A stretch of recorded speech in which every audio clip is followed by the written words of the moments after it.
18 मई 2025 की शाम को 19:35 पर राहुदेव कुंभ राशि में प्रवेश करने वाले हैं। राहु का कुंभ राशि में प्रवेश करना और मिथुन राशि से बृहस्पति देव की राहु पर दृष्टि और राहु की बृहस्पति देव पर दृष्टि बड़ी कांटे की टक्कर रहने वाली है। और ये राहु का गोचर जो कि 18 महीने के लिए कुंभ राशि में रहने वाला है, और ये कुंभ राशि के राहु धनु लग्न के लिए क्या फल करेंगे, इसी के ऊपर हम चर्चा करने वाले हैं। किन बातों का आपको ध्यान रखना है, कौन सी सावधानियां रखनी है, क्या उपाय करने हैं ताकि राहु देव अपना शुभ प्रभाव नहीं दे पाए। मां राकेश वशिष्ठ आप सबको बताऊंगा, बने रहिएगा मेरे साथ वीडियो के अंत तक।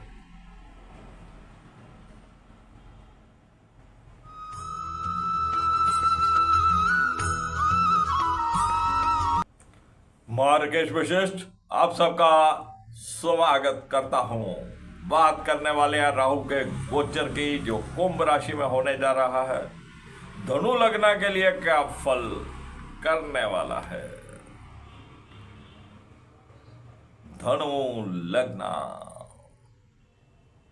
लग्न के तृतीय भाव में राहुदेव गोचर करने वाले हैं, और तृतीय भाव हमारे पराक्रम का है। तृतीय भाव हमारी हिम्मत और जोश का है। जब भी कोई पापी ग्रह तृतीय भाव में आता है, जब तृतीय भाव के ऊपर दृष्टि रखता है, वो हमारे पराक्रम में वृद्धि कर देता है। राहु का तृतीय भाव में बैठना धनु लगन के जातकों को एक नई हिम्मत, एक नया हौसला प्रदान करेगा। एक नई उनके अंदर ऊर्जा आएगी अपने कार्यशैली को जागृत करने की, अपने अंदर छुपी एफिशिएंसी को दिखाने की। हर मुसीबत में वो हिम्मत और हौसले के साथ खड़े रहेंगे। राहु तृतीय भाव में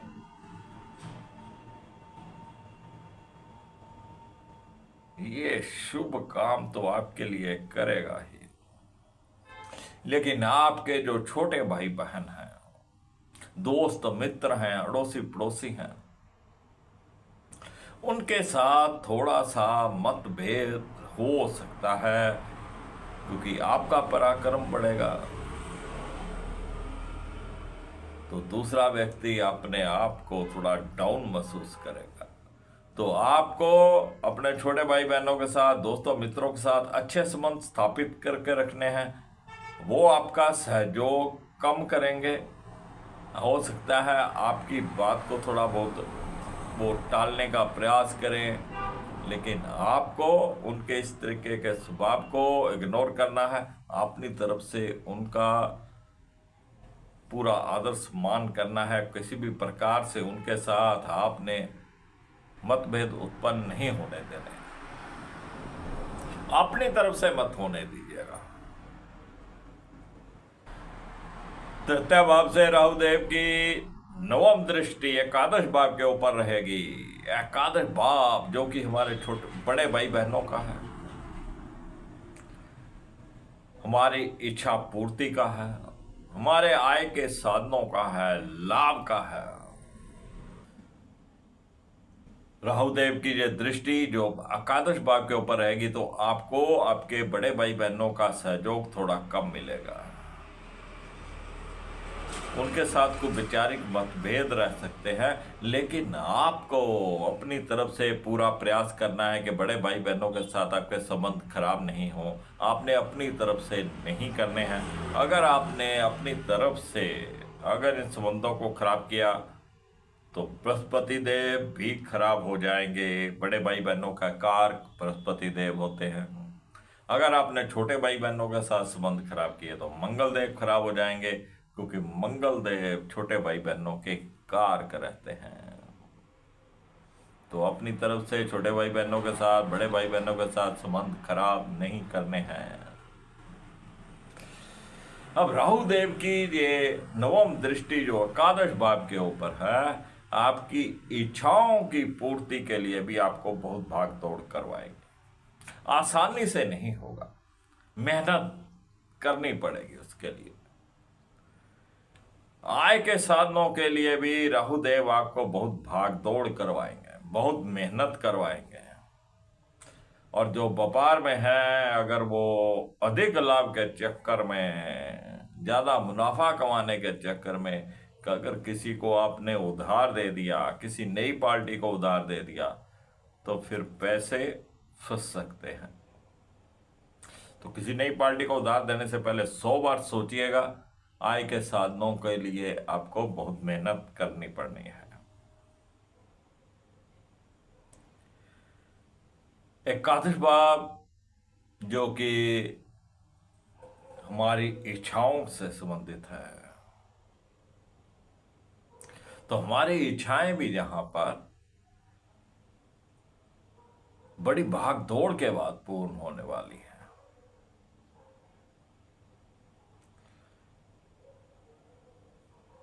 जो भी जॉब में है, उनको अपनी जॉब में किसी तरह से डटे रहना है। अपनी इच्छा अनुसार किसी परेशानी को देखते हुए आपको रिजाइन नहीं करना है। जॉब आपको नहीं छोड़ना है, नहीं तो जॉब छोड़ने के बाद दूसरी जॉब मिलने में आपको दिक्कत परेशानी आएगी। तो जैसे तैसे हो आपको ये समय निकालना है।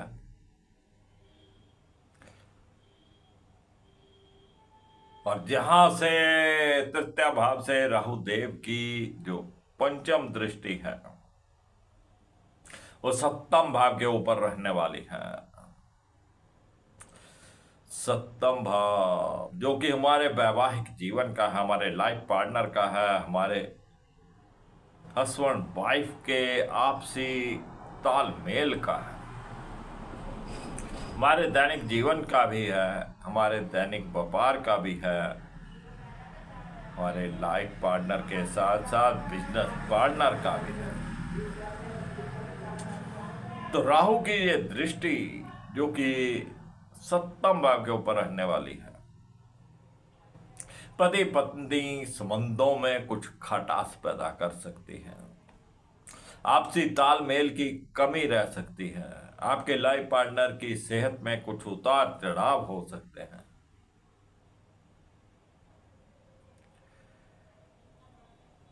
ऐसे ही जो भी आपके बिजनेस पार्टनर रहेंगे, उनके साथ भी आपके संबंध पहले से बेहतर नहीं होने वाले। संबंध उनके साथ भी खराब होने की संभावनाएं हैं, थोड़ा ध्यान रखिएगा।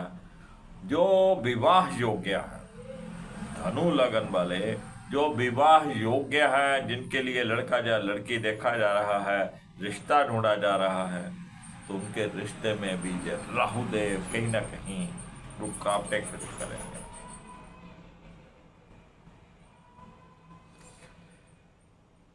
राहु का कार्य है हर कार्य में रुकावट डालना, किसी भी प्रकार को कोई वहम भरम उत्पन्न कर देना।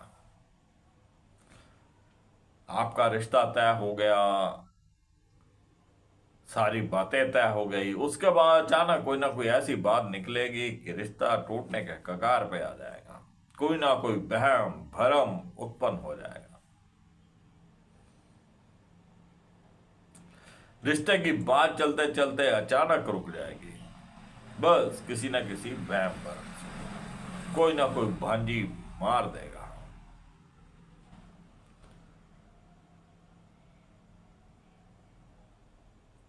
राहु को जहां पर अगर आप एक्टिवेट होने देंगे तब ये ऐसी समस्याएं आएंगी।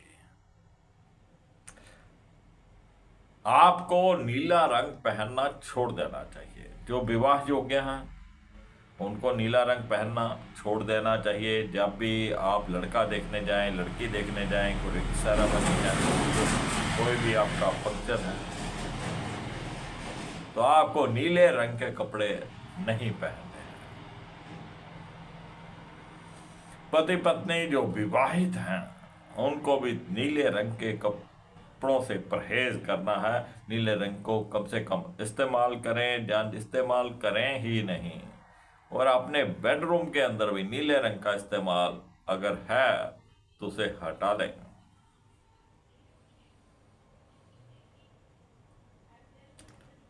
आपके दिनचर्या भी जो है, जो डेली रूटीन है आपकी, वो थोड़ी अपसेट रहने लगेगी। जो भी आपकी रूटीन हो, मान लीजिए आप 9 बजे अपने काम के लिए निकलते हैं, बस 9 बजे से आप लेट हो जाया करेंगे। आप कितना भी प्रयास कर लें तो समय पे आप निकल नहीं पाएंगे। तो इन आदतों को कंट्रोल करना है, आपको समय पर ही निकलना है, पंक्चुअलिटी के ऊपर आना है, लापरवाही आपको छोड़नी है। तो राहुदेव फिर एक्टिवेट नहीं होगा। और जहां से तृतीय भाव से राहुदेव की सप्तम दृष्टि भाग्य भाव के ऊपर पड़ेगी। भाग्य भाव धनु लगन के भाग्य भाव के ऊपर, जो पिताश्री का भी भाव है, लंबी यात्राओं का भाव है, हमारे धर्म का भाव है। राहु का तृतीय भाव से सप्तम दृष्टि से भाग्य भाव को देखना कहीं ना कहीं आपके भाग्य को कुछ कमजोर करेगा। आपके कार्य रुक रुक कर होने लगेंगे। आप अपने धर्म से थोड़ा दूर होने लगेंगे। आप जो भी नित्य नियम करते हैं, पूजा पाठ करते हैं, अब उसमें से आपको आलस आने लगेगा। दूर करेंगे ये आपको वहां से। और पिताश्री के साथ कहीं ना कहीं कुछ ना कुछ समस्याएं खड़ी हो सकती हैं। अब राहुदेव को यहां पे एक्टिवेट नहीं होने देना। अगर राहुदेव एक्टिवेट होते हैं तो जितनी नेगेटिव बातें मैंने बोली हैं, ये धनु लगन वालों को झेलनी पड़ेगी। लेकिन वीडियो के शुरू में मैंने कहा था कि बृहस्पति देव की दृष्टि राहु के ऊपर है और राहु की दृष्टि बृहस्पति देव के ऊपर है। बराबर की टक्कर है। इस राहु को बृहस्पति देव काबू कर सकते हैं। वह शर्त यही है कि राहु को एक्टिवेट मत होने दीजिए, बृहस्पति देव को एक्टिवेट करिए। धनु लग्न के सप्तम भाव में बृहस्पति देव गोचर कर रहे हैं। सप्तम भाव से बृहस्पति देव की दृष्टि एकादश भाव और तृतीय भाव दोनों के ऊपर रहने वाली है। तो आपको छोटे और बड़े भाई बहनों की कुछ बातों को इग्नोर करके नम्रता पूर्वक बृहस्पति देव को एक्टिवेट करना है। उनके साथ किसी न किसी प्रकार से आपको सहयोग बनाए रखना है। अपनी तरफ से सहयोग, उनका तालमेल है वो बनाए रखना है। तो बृहस्पति देव ये सब कर सकते हैं। अब जिनके विवाह में रुकावट आ रही है, जिनके पति पत्नी संबंध खराब हो रहे हैं, या जिनका रिश्ता टूटने के कगार पे आ गया है, राहु देव को एक्टिवेट नहीं होने देना और बृहस्पति देव को एक्टिवेट करिए। धार्मिक रहिए। जो भाग्य में रुकावटें आ रही हैं, जो आपको धर्म से दूर कर रहे हैं, तो बृहस्पति देव को एक्टिवेट करिए। तो बृहस्पति देव को एक्टिवेट करने के लिए आपको छल कपट से दूर रहना है, चुगली निंदा से दूर रहना है, साधु सन्यासियों का आदर करना है, साधु सन्यासियों का आशीर्वाद लेना है। जैसे ही बृहस्पति देव एक्टिवेट होंगे तो पति पत्नी संबंध पहले से बेहतर रहेंगे। जिनके रिश्ते की बात चल रही है उनका रिश्ता तय हो जाएगा। जिनकी शादी रखी गई है उनकी शादी के विघ्न निकल जाएंगे। और बृहस्पति देव जैसे ही एक्टिवेट होते हैं, और बृहस्पति देव को एक्टिवेट करने के लिए आपको धर्म के साथ जुड़ना है, अपने इष्ट देव के साथ जुड़ना है, उनके पाठ आपको करते रहना है। और जो भी आपके गुरु हों, जो भी आपके गुरु हैं, स्पिरिचुअल गुरु हैं, जिन्होंने आपको कोई मंत्र दे रखा हो, कोई शब्द दे रखा हो, उसका उच्चारण आपको करते रहना है। जो भी आपका नित्य नियम है पूजा पाठ का, उसको आपने जारी रखना है, रोकना नहीं है। अगर आपने रोक दिया तो राहुदेव एक्टिवेट हो जाएंगे। गुरुजनों का सत्कार करिएगा, किसी साधु सन्यासी का आशीर्वाद लीजिएगा, बड़े बुजुर्गों के चरण स्पर्श करके आशीर्वाद लें। जो भी धार्मिक व्यक्ति हैं, किसी मंदिर के पुजारी हो, मौलवी हो, पादरी हो, जहाँ भी आपकी इच्छा हो, उनका आशीर्वाद लेना आपके भाग्य को बढ़ा देगा, आपके भाग्य में आ रही रुकावटों को दूर कर देगा। तो राहु का शुभ प्रभाव सिर्फ बृहस्पति देव के एक्टिव होने से ही दूर हो जाएगा। बृहस्पति देव जो कि सप्तम भाव में चल रहे हैं, आपको किसी को भी अपने वस्त्र दान नहीं करने हैं। आपको अपने पहने हुए वस्त्र भी दान नहीं करने हैं, आपको नया वस्त्र भी किसी को दान में नहीं देना है। आप बेच सकते हैं, दान में नहीं देना है।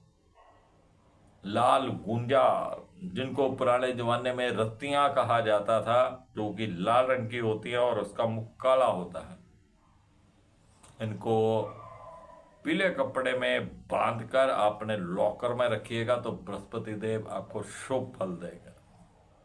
और जब बृहस्पति देव शुभ फल देंगे तो राहु की जो पावर है वो अपने आप कम हो जाएगी।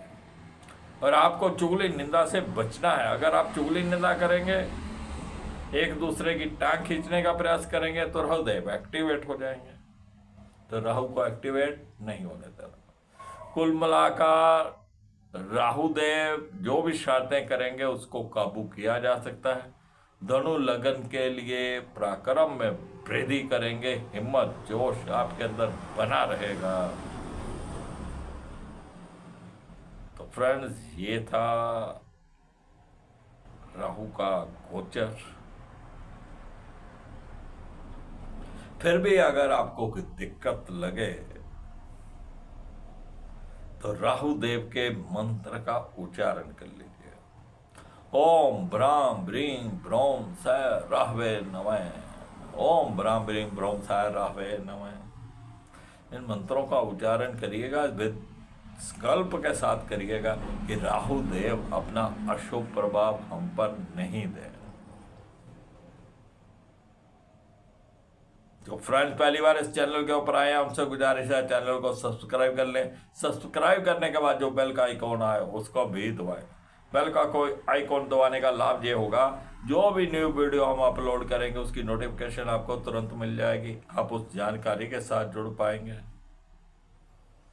वीडियो पसंद आए लाइक करिएगा, शेयर करिएगा, दोस्तों मित्रों को इस चैनल के साथ जोड़िएगा। मैं फिर मिलूंगा आपको एक नई जानकारी के साथ। तब तक राकेश मिश्र को इजाजत दीजिए। जय श्री बालाजी।